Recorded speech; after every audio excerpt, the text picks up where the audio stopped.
Hello everyone, I am सिमरन त्यागी और इस video में आज हम सॉल्व करने वाले हैं प्रीवियस ईयर 2023 का शिक्षण अधिगम के सिद्धांत जो क्वेश्चन पेपर है फर्स्ट सेमेस्टर का इसको करने के लिए समय दिया जाता है 2 घंटे का और ये 50 अंकों का क्वेश्चन पेपर होता है पूरा, जिसमें से 25 अंक लाने जरूरी होते हैं।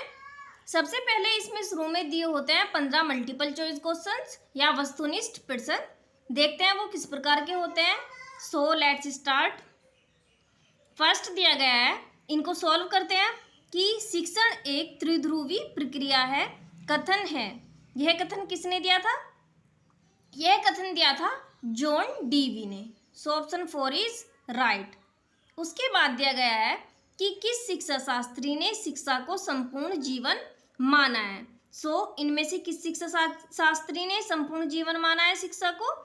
स्पेंसर ने। स्पेंसर के अनुसार शिक्षा ही क्या था? संपूर्ण जीवन। नेक्स्ट दिया गया है कि संप्रेषण शब्द का लैटिन वर्ड कम्युनिस्ट का आशय है। कम्युनिस्ट का क्या आशय होता है? भाई कम्युनिकेशन का भी क्या होता है? आदान प्रदान। तो सूचनाओं का आदान प्रदान करते हैं, विचारों का आदान प्रदान करते हैं, तो कम्युनिस्ट का क्या होता है? संप्रेषण में क्या करते हैं? कम्युनिकेशन।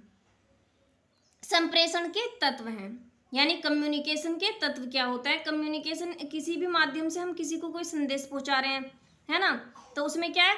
संदेश भी जरूरी होता है भेजने के लिए, माध्यम भी, माध्यम के बिना हम भेजेंगे कैसे, और स्रोत भी। सो ऑप्शन 4 इज राइट, उपयुक्त सभी। उसके बाद दिया गया है कि पूर्ण से अंश की ओर शिक्षण सूत्र जो है वो किस सिद्धांत पर आधारित है?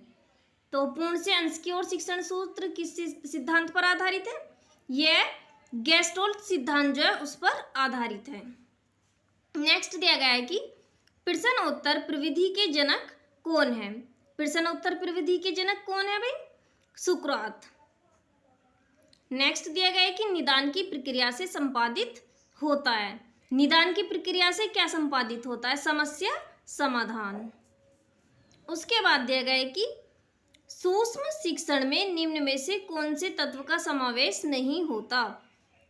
तो सूक्ष्म शिक्षण में किस तत्व का समावेश नहीं होता? जो वो सूक्ष्म आकार की है। जैसे कि अगर कोई भी वस्तु, पढ़ने की कोई भी चीज़ कठिन है तो उसको छोटे छोटे भागों में करके विद्यार्थियों के सामने ऐसे प्रस्तुत करते हैं जैसे कि वो सरल हो, तो उसमें वृहद पाठ्य वस्तु, यानी वृहद का मीन होता है बड़ा, तो वो पाठ्य वस्तु तो शामिल है ही नहीं, क्योंकि सूक्ष्म आकार का शिक्षण कर रहे हैं। सो ऑप्शन 3 जो है वो इसमें रोंग है, यानी समावेश नहीं होता है, ये इसमें राइट कहलाएगा। पाठशाला विद्यालयों को उद्यान की संज्ञा दी। तो पाठशाला विद्यालयों को उद्यान की संज्ञा दी थी फ्रोबेल ने। उसके बाद दिया गया है कि व्याख्यान विधि में छात्र बने रहते हैं। व्याख्यान विधि में छात्र बने रहते हैं निष्क्रिय।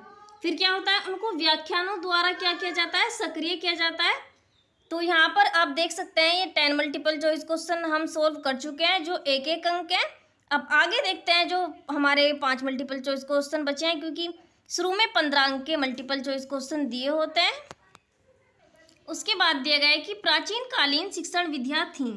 प्राचीन कालीन शिक्षण विधियाँ थीं शिक्षक केंद्रित, यानी शिक्षक को ध्यान में रखकर क्या की जाने वाली जो विधियाँ थी, शिक्षण विधियाँ।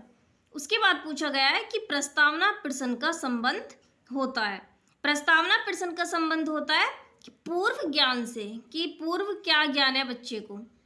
बच्चों में कल्पना शक्ति का विकास किया जा सकता है। कल्पना शक्ति का विकास किसके द्वारा किया जा सकता है? बच्चों में, कहानी के द्वारा।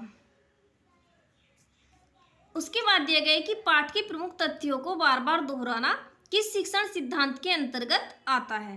तो शिक्षण सिद्धांत जो आवृत्ति का सिद्धांत है, इसके अंतर्गत पाठ के मुख्य तथ्य जो उनको बार बार दोहराया जाता है। उसके बाद दिया गया कि पर्यटन विधि से छात्रों में विकास होता है। पर्यटन विधि से छात्रों में विकास होता है निरीक्षण एवं अवलोकन का। ये थे 15 मल्टीपल चॉइस क्वेश्चन, 1-1 अंक के थे जो। उसके बाद दिए होते हैं 15 ही अति लघु उत्तरीय प्रश्न, वो भी 1-1 अंक के होते हैं। इनको हम सोल्व करने वाले हैं, आप एक बार इनको ध्यान से देख लीजिए। Let's start. कैसे लिखना है तो देखते हैं। अति लघु के जो प्रश्न है उनको सोल्व करते हैं। फर्स्ट के दिया गया यहाँ पर अति लघु या वेरी शॉर्ट का कि शिक्षण में प्रश्नोत्तर प्रविधि का क्या महत्व है। ओके, सो शिक्षण प्रक्रिया में प्रश्नों का प्रयोग कई उद्देश्यों से किया जाता है। कभी कभी प्रश्नों द्वारा उत्प्रेरण यानी कि मोटिवेशन जागृत किया जाता है। प्रश्नों के माध्यम से बालक के मस्तिष्क को क्रियाशील बनाया जाता है। ओके, शिक्षा में प्रश्नोत्तर प्रविधि के महत्व क्या है, वो निम्न है, जो कि जैसे फर्स्ट दिया गया है कि बालक के पूर्व ज्ञान, मनोदशा, रुचि एवं समस्याओं से अवगत करने के लिए। उसके बाद है कि पाठ्य वस्तु की पुनरावृत्ति एवं भली प्रकार व्याख्या करने की दृष्टि से जो है प्रश्नोत्तर प्रविधि जो है वो लाभकारी है। यहाँ पर वेरी शॉर्ट का दूसरा क्वेश्चन दिया गया है कि बहुस्तरीय कक्षा शिक्षण किसे कहते हैं। विभिन्न उपलब्धि स्तर वाले बच्चों को कुशलता पूर्वक पढ़ने की योजनाबद्ध प्रक्रिया बहुस्तरीय शिक्षण कहलाती है। क्योंकि 1 नंबर में है तो इतना भी हम लिख सकते हैं मेन। उसके बाद पूछा गया है कि संप्रेषण की 4 विशेषताएं बताइए। ठीक है, कम्युनिकेशन अगर किसी से कर रहे हैं तो उसमें क्या उसकी विशेषताएं होती हैं। संप्रेषण की 4 विशेषताएं निम्न हैं। परस्पर विचारों एवं भावनाओं का आदान प्रदान करना। संप्रेषण से विचारों तथा भावनाओं की साझेदारी होती है। जब हम किसी से कोई बात करते हैं तो क्या होता है, विचारों और भावना की साझेदारी होती है। संप्रेषण में अंतःक्रिया होती है, दोनों पक्षों का विकास होता है, दोनों ही पक्ष क्रियाशील होते हैं और संप्रेषण में अनुभवों की भी साझेदारी होती है। उसके बाद पूछा गया है कि बाल केंद्रित शिक्षण का क्या अर्थ है। तो बाल केंद्रित शिक्षण का क्या अर्थ होता है। बाल केंद्रित शिक्षण से अभिप्राय ऐसी शिक्षा व्यवस्था एवं शैक्षिक कार्यक्रम से है जिसका मुख्य केंद्र बिंदु बालक होता है। ठीक है, विषय पाठ्यक्रम अथवा शिक्षक नहीं। इस प्रकार की शिक्षा के अनुसार शिक्षण के विभिन्न स्तरों पर पाठ्यक्रम बालकों की आवश्यकताओं, रुचियों, अभिरुचियों आदि पर आधारित होता है। उसके बाद पूछा गया है कि सूक्ष्म शिक्षण से क्या तात्पर्य है। सूक्ष्म शिक्षण अंग्रेजी भाषा के माइक्रो टीचिंग का हिंदी रूपांतरण है। हिंदी भाषा में सूक्ष्म शब्द का प्रयोग किसी विषय वस्तु के बारीकी से किए गए अध्ययन के लिए किए जाना अधिक उपयुक्त प्रतीत होता है और सूक्ष्म शिक्षण के विविध कौशलों को एक एक करके, विविध जो होते हैं यानी बड़े होते हैं, उनको एक एक करके अर्थात खंडित करके सीखा जाता है। उसके बाद पूछा गया है कि शिक्षण सामग्री का वर्गीकरण कितने भागों में किया जाता है। शिक्षण सामग्री विभिन्न प्रकार की है जो कि निम्न है। फर्स्ट है कि परंपरागत सहायक सामग्री यानी ट्रेडिशनल एड्स, श्रव्य सहायक सामग्री ऑडियो एड्स एंड दृश्य सहायक सामग्री विजुअल एड्स और सामाजिक साधन तथा अन्य कम्युनिटी रिसोर्सेज एंड अदर। उसके बाद कुछ प्रमुख परंपरागत सामग्रियां निम्न है जैसे कि श्यामपट यानी ब्लैक बोर्ड बोलते हैं जिसको हम, तालिकाएं यानी टेबल्स एंड पत्र पत्रिकाएं जो जर्नल पीरियोडिकल्स होते हैं वो। उसके बाद पूछा गया है कि पुनर्बलन को परिभाषित कीजिए। पुनर्बलन एक ऐसी प्रक्रिया है जिसके अंतर्गत छात्रों को धनात्मक एवं ऋणात्मक यानी पॉजिटिविटी एवं नेगेटिविटी की जो अभिप्रेरणा है या मोटिवेशन प्रदान करती है। यह शिक्षक एवं छात्रों दोनों के लिए आवश्यक है। पुनर्बलन शिक्षण को सफल, रुचिकर एवं उद्देश्यपूर्ण बनाने में विशेष भूमिका निभाता है। किसी का भी अगर विचार है उसके 2 पहलू होते हैं, पॉजिटिव होता है, नेगेटिव होता है। अनुदेशन का क्या आशय है। ओके, अनुदेशन शब्द का अर्थ होता है कि एक व्यक्ति या समूह को दिशा या निर्देशन देना। यह दिशा निर्देश व्यक्ति के कार्य को सरल बनाने और उचित रूप से आचरण करने में मदद करता है। अनुदेशन का मुख्य उद्देश्य विशेष कार्यों या प्रोजेक्ट्स को संपन्न करने में मार्गदर्शन करना होता है ताकि सकारात्मक परिणाम प्राप्त हो सके। उसके बाद पूछा गया है कि शिक्षण के अभिप्रेरणा सिद्धांत से आप क्या समझते हैं। क्या समझते हैं हम कि इस सिद्धांत का प्रयोग बालकों में पाठ के प्रति रुचि उत्पन्न करने के लिए किया जाता है। प्रेरणा का संचार होने पर बालक शीघ्र ही पाठ को सीखने का प्रयास करते हैं। बालकों को आसपास के वातावरण के बारे में भी जानकारी देनी चाहिए। नेक्स्ट पूछा गया है कि प्रश्नीकरण कौशल के किन्हीं 2 घटकों का नाम लिखिए। प्रश्न पूछने की प्रक्रिया से संबंधित कौशल या फिर प्रश्नीकरण कौशल हम इसको बोल सकते हैं। इसके 2 घटक पूछे गए हैं, मैंने यहाँ पर 4 लिखे हैं, आप याद कर लेना, जो कि निम्न है: गति, आवाज़, विराम और शैली। ठीक है, उसके बाद पूछा गया है कि एलन तथा रियान ने कितने शिक्षण कौशलों का उल्लेख किया। जो प्रोफेसर एलन तथा प्रोफेसर रियान थे उन्होंने 14 शिक्षण कौशल बताए। हालांकि अब शिक्षण कौशलों के सभी विवरणों के अध्ययन एवं वर्गीकरणों को ध्यान में रखकर एक व्यापक सूची तैयार की गई, जिसमें अब तक 22 शिक्षण कौशलों को सम्मिलित किया गया है। ओके, उसके बाद पूछा गया है कि प्रयोग प्रदर्शन विधि किस विषय के शिक्षण के लिए सर्वाधिक उपयोगी है। विज्ञान के किसी सिद्धांत या नियम को समझने के लिए प्रयोग प्रदर्शन विधि का प्रयोग किया जाता है। आपने देखा होगा ज़्यादा कि आर्ट्स के जो स्टूडेंट होते हैं उनके लिए प्रयोग प्रदर्शन विधि इतनी नहीं की जाती है जितना कि साइंस वाले स्टूडेंट होते हैं उनके लिए की जाती है। छात्र अवलोकन करके, प्रयोग करके तथा परिणाम के आधार पर निष्कर्ष निकालते हैं। अपेक्षित अधिगम स्तर को परिभाषित कीजिए। अपेक्षित अधिगम स्तर का अर्थ है कि प्रत्येक कक्षा तथा विषय के लिए निश्चित न्यूनतम दक्षताओं को जो शिक्षार्थी हैं उन्हें प्राप्त करें। उसके बाद पूछा गया है कि शिक्षक केंद्रित शिक्षण के 2 दोष लिखिए। शिक्षण केंद्रित शिक्षण के जो मुख्य केंद्र बिंदु है वो क्या होता है, वो शिक्षक होता है। उसके बाद पूछा गया यहाँ पर जो इसके दोष हैं वो बताया गया कि शिक्षक केंद्रित शिक्षण में बच्चों की रुचियों, आवश्यकताओं और क्षमताओं की अवहेलना की जाती है। शिक्षण केंद्रित शिक्षण में बालक अपने स्वाभाविक और क्रमिक विकास में अक्षम रहते हैं, यानी असक्षम रहते हैं। उसके बाद पूछा गया है कि शिक्षण अधिगम सामग्री के रखरखाव में क्या सावधानी रखनी चाहिए, जो कि अति लघु का हमारा लास्ट क्वेश्चन है।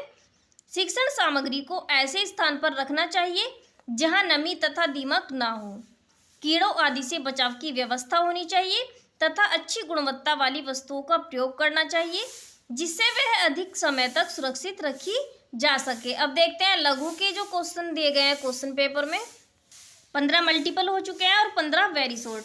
उसके बाद दिए होते हैं यहाँ पर शॉर्ट क्वेश्चन 10 जो कि 2-2 अंक के होते हैं। इस प्रकार क्या होता है, हमारा जो क्वेश्चन पेपर है वो पूरा 50 अंकों का हो जाता है। इनको ध्यान से देख लीजिए, हम सोल्व करने वाले हैं।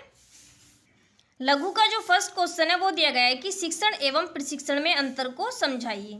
तो शिक्षण क्या होता है, शिक्षण एक शिक्षक द्वारा कार्यान्वित किया जाने वाला अभ्यास है जिसका उद्देश्य किसी शैक्षणिक संस्थान के संदर्भ में किसी विद्यार्थी, छात्र या किसी अन्य श्रोता तक कौशल संचारित करना है। जबकि प्रशिक्षण एक ऐसी प्रक्रिया है जिसमें कोई भी काम करने से पहले उसके बारे में शिक्षा और ट्रेनिंग देना है। सेकंड पूछा गया है कि शिक्षण में उपचारात्मक एवं निदानात्मक शिक्षण को स्पष्ट कीजिए। विद्यार्थियों को सीखने संबंधी कठिनाइयों का ज्ञान प्राप्त करने की क्रिया में शैक्षणिक निदान और इन कठिनाइयों को दूर करते हुए शिक्षण करने को उपचारात्मक शिक्षण कहते हैं। जबकि निदानात्मक में क्या होता है, शिक्षा में निदान का तात्पर्य उस प्रक्रिया से है जिसके द्वारा शिक्षा संबंधी कमजोरियों तथा कठिनाइयों के मूल कारण और प्रकृति का निर्णय लिया जाता है। उसके बाद नेक्स्ट पूछा गया है कि शिक्षण में मनोरंजन एवं रुचि के सिद्धांतों को समझाइए। शिक्षण में मनोरंजन का सिद्धांत जो होता है वो क्या है कि छात्रों में रचनात्मक एवं सृजनात्मक शक्ति का विकास करने हेतु उनसे रचनात्मक एवं मनोरंजन पूर्ण क्रियाएं करानी चाहिए। खेल खेल अथवा मनोरंजन में वे अपने पाठ को स्वतः ही सीख लेंगे। और जो हमारा रुचि का सिद्धांत है उसमें क्या होता है, शिक्षण में रुचि का सिद्धांत शिक्षण से स्पष्ट, सुपाच्य, पठनीय एवं रुचिपूर्ण बनाने के लिए पाठ में एक आदर्श लक्ष्य निर्धारित किया जाता है।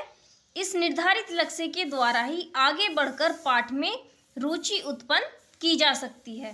नेक्स्ट पूछा गया है कि ब्लूम द्वारा संपादित शिक्षण के उद्देश्य बताइए। ब्लूम द्वारा संपादित शिक्षण के उद्देश्य निम्न है। क्या है वो, ज्ञानात्मक, क्रियात्मक और भावात्मक। ये तीनों ही क्या है, ब्लूम द्वारा संपादित शिक्षण के उद्देश्य। उसके बाद पूछा गया है कि व्यक्तित्व भिन्नता के सिद्धांत से आप क्या समझते हैं, संक्षेप में समझाइए। आंसर है कि प्रत्येक बालक की आयु के अनुसार उसकी योग्यताएं, रुचियां, अभिवृत्तियां भिन्न भिन्न होती हैं अतः शिक्षक को व्यक्तित्व विभिन्नताओं की जानकारी करके शिक्षण कार्य करना चाहिए, जिसे प्रत्येक स्तर पर छात्र लाभान्वित हो सकें। उसके बाद पूछा गया है कि खेल विधि की आवश्यकता एवं महत्व पर प्रकाश डालिए। बालक स्वाभाविक रूप से खेलने में रुचि लेते हैं। वे खेल के द्वारा ही अपनी इच्छाओं की प्रवृत्तियों को प्रकट करते हैं। बालक खेलने में विशेष रुचि लेते हैं और बालक के जीवन में खेल का विशेष महत्व है। इसलिए क्या कहा गया है कि बालकों के जीवन में खेल का इतना महत्व होने के कारण बालकों को शिक्षा देने के लिए खेल विधि का आविष्कार किया गया है। और इसके महत्व क्या है? खेल विधि के महत्व निम्न है। फर्स्ट है कि खेलों के द्वारा बालकों में कुशलता का विकास किया जा सकता है। खेल सामाजिक भावना तथा बौद्धिक विकास में सहायक हैं। थर्ड है कि खेल द्वारा बालकों का शारीरिक विकास होता है तथा मानसिक तनाव दूर होता है। उसके बाद 37 पर पूछा गया है कि विधि एवं प्रविधि में अंतर स्पष्ट कीजिए। आंसर है कि किसी भी विषय को स्थापित करने के लिए एक निश्चित व्यवस्था या नियम निर्धारित किए जाते हैं, यह विधि कहलाती है। जबकि प्रविधि क्या होता है? प्रविधि वह प्रकृष्ट विधि अर्थात विशेष प्रकार की विधि, विशेष कौशलों या विशेष तकनीक होती है जो विषय के प्रतिपादन में नवीनता प्रदान करती है। टोटल 40 क्वेश्चन होता है। 38 क्या पूछा गया है कि शिक्षा के क्षेत्र में कंप्यूटर का उपयोग बताइए। कई स्कूलों, कॉलेजों, विश्वविद्यालयों में व्याख्या के दौरान ऑडियो विजुअल तकनीकों और इलेक्ट्रॉनिक प्रस्तुतियों के साथ सीखने की प्रक्रिया में सहायता के लिए कंप्यूटर का उपयोग किया जाता है, जिससे छात्र जल्दी ही सीख जाते हैं। ठीक है। और इसके और क्या लाभ होते हैं कि दूरी वाले इलाकों से शिक्षा प्राप्त करने में, आपने भी देखा होगा कोरोना में कि हम कैसे वर्चुअल क्लासेस सब अटेंड कर रहे थे। तो थर्ड होता है इसका शिक्षा संबंधित परियोजनाओं को बनाने में, ये कंप्यूटर के क्या होता है शिक्षा के क्षेत्र में उपयोग। उसके बाद पूछा गया 39 पर कि सहभागी शिक्षण के उद्देश्य बताइए। सहभागी शिक्षण का सामान्य अर्थ शिक्षक एवं विद्यार्थी की सहभागिता से होता है, यानी मिलजुल कर कोई भी कार्य करना क्या कहलाएगा? सहभागिता। सहभागी शिक्षण के उद्देश्य निम्न है, जैसे कि शिक्षक एवं छात्र दोनों को ही क्रियाशील बनाना, छात्रों को स्थायी ज्ञान प्रदान करना, कक्षा के वातावरण को रुचिकर एवं आनंददायी बनाना, सहयोग की भावना विकसित करना, छात्रों में चिंतन, मनन, कल्पना, तर्क, जिज्ञासा आदि प्रवृत्तियों का विकास करना।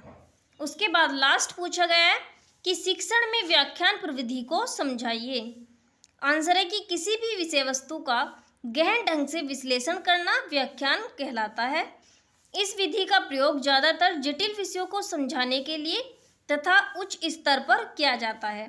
व्याख्यान विधि को रुचिकर बनाया जा सकता है यदि कैसे बनाएंगे? व्याख्यान से पहले उद्देश्य निश्चय कर लें, व्याख्यान स्तरानुकूल हो और व्याख्यान सरल एवं स्पष्ट भाषा में हो तथा व्याख्यान को अधिक प्रभावी बनाने के लिए शिक्षक को चित्र, मॉडलों, उदाहरणों का समावेश करना चाहिए, जिससे क्या होगा? व्याख्यान प्रभावी बनेगा ज़्यादा और अच्छे से किसी को भी समझ में आएगा। तो ये था हमारा शिक्षण अधिगम का जो सिद्धांत है उसका क्वेश्चन पेपर का सॉल्यूशन 2023 का। आगे भी अपने ऐसे क्वेश्चन पेपर को सॉल्व करने के लिए आप मेरे चैनल के साथ ज्वाइन हो सकते हैं। Thank you.